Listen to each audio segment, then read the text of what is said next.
É um prazer estar participando de mais um debate aqui da Matchmaking Brasil.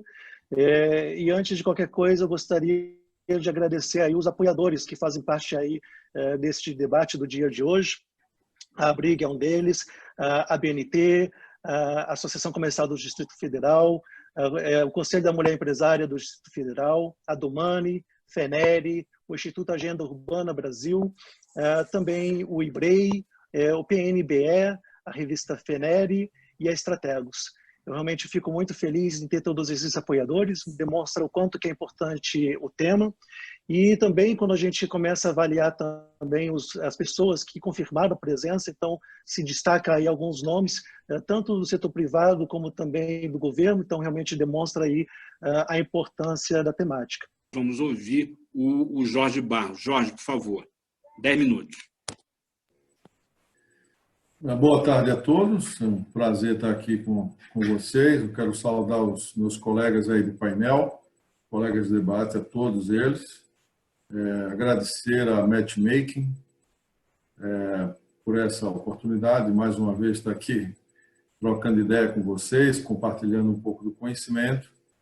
E eu estendo, através do CEO da Matchmaking, o Bernard Schmidt, o meu cumprimento a todos os que compõem a Matchmaking.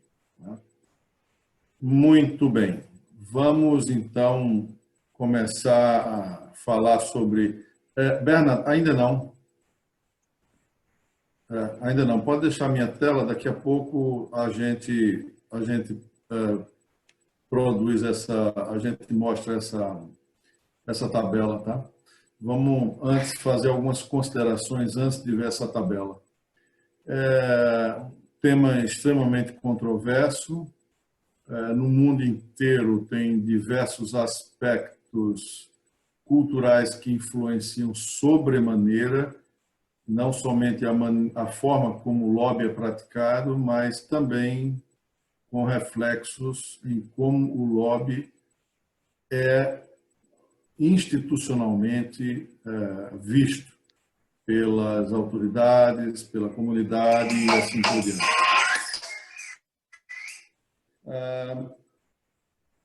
O lobby, acho que é melhor desligar o telefone celular, né? Para não correr o risco de termos mais interrupções. Muito bem. O lobby é a ponte, né, de comunicação que aproxima e faz convergirem, né, os interesses do setor privado e do setor governamental. A missão principal do setor privado é fornecer bens e serviços, produzir soluções de valor para a sociedade, enquanto instituições governamentais existem para representar, fazer cumprir demandas da população, monitorar, legislar no cotidiano, ordenar e promover as ações econômicas e sociais. O bem-estar e os interesses de empresas privadas, éticas e socialmente responsáveis não deveriam, de forma alguma, entrar em conflito com os interesses das instituições governamentais. Muito pelo contrário, antes disso, elas deveriam convergir, porque esses interesses, tanto da iniciativa privada quanto da iniciativa governamental, quando pautados pela ética e pela transparência, eles, de fato, são convergentes e complementares. Ademais, é um direito legítimo de qualquer cidadão, e isso está previsto na Constituição brasileira, unir-se em torno de grupamentos representativos para dar densidade e também poder de persuasão às suas aspirações e projetos civis.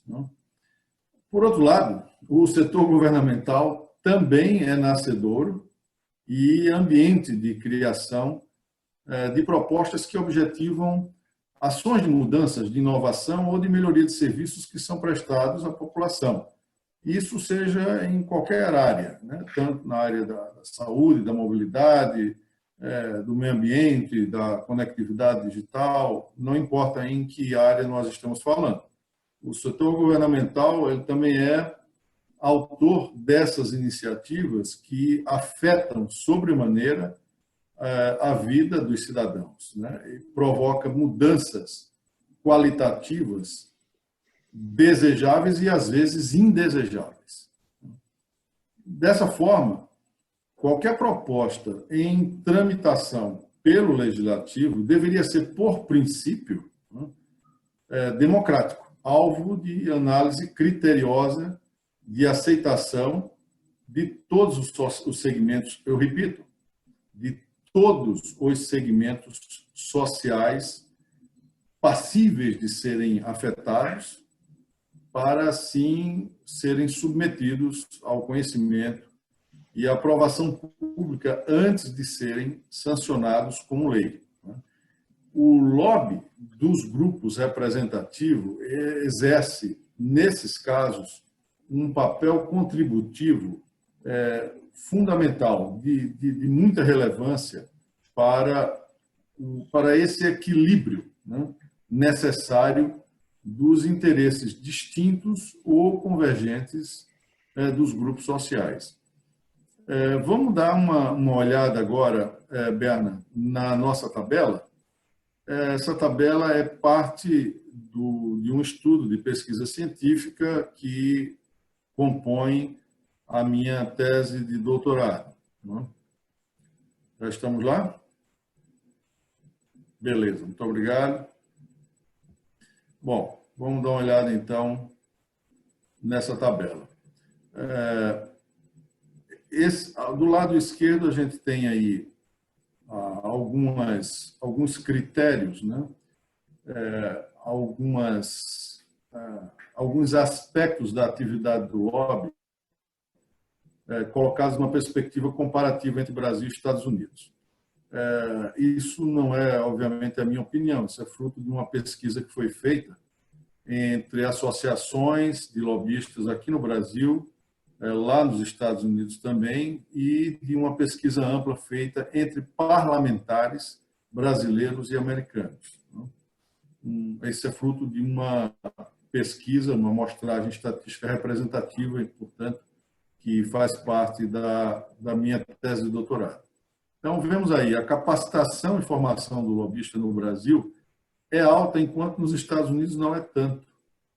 Isso foi uma das coisas que, no primeiro momento, me chamou bastante atenção. Ou seja, muita gente que sai do Brasil para fazer curso de especialização em relações governamentais lá nos Estados Unidos, quando, na verdade, aqui no Brasil, os nossos cursos aparentemente são de muito maior qualidade do que no próprio Estados Unidos.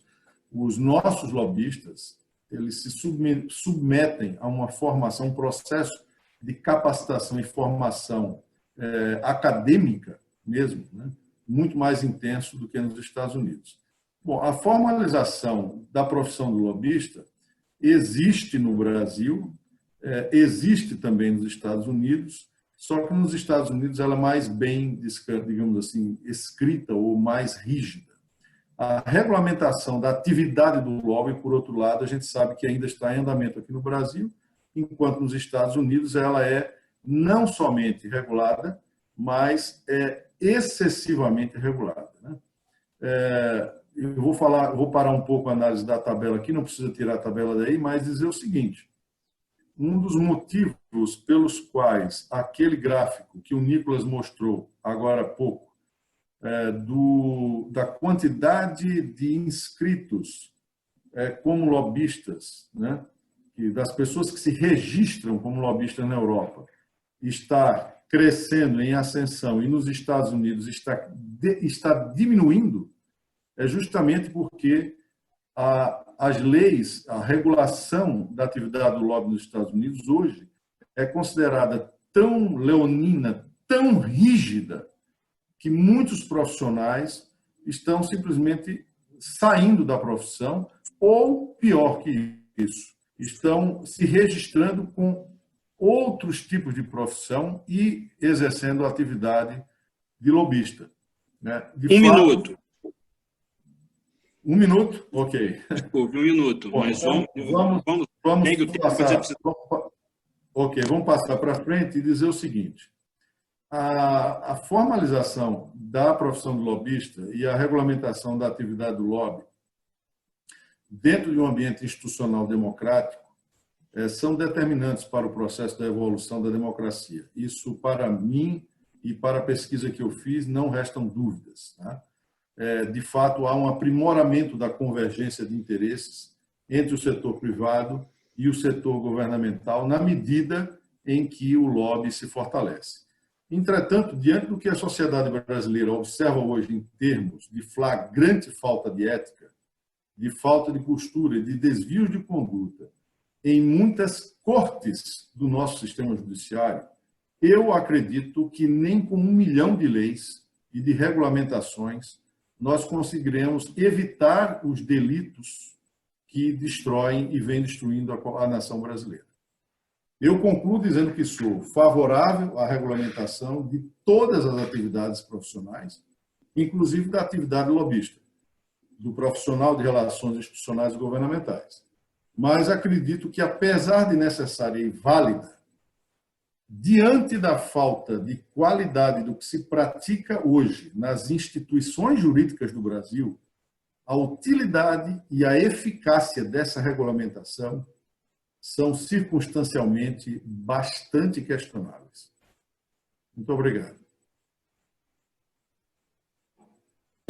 Muito obrigado a você, Jorge. E eu gostaria de dizer que, num artigo que eu publiquei na revista Interesse Nacional, em 2016, eu encontrei exatamente esse dado ao qual você acabou de se referir, né? Quer dizer, um crescimento da subnotificação, quer dizer, na verdade, uma diminuição do número de lobistas que se registravam enquanto tal lá no Congresso americano. Quer dizer, o grosso da regulamentação ali passa pelo Congresso americano, porque pela característica do sistema político, né? O Congresso americano é realmente a pedra angular do sistema político dos Estados Unidos. E eu acho que você acabou de colocar uma questão também muito importante, que não adianta a gente tentar, por mais bem intencionado que a gente seja, por mais genial que a gente seja, não adianta tentar resolver no papel questões que têm raízes históricas e culturais até mais profundas, né? Talvez a gente precisasse antes fazer uma reflexão sincera, não é, sobre as raízes do problema e encaminhar as soluções necessárias.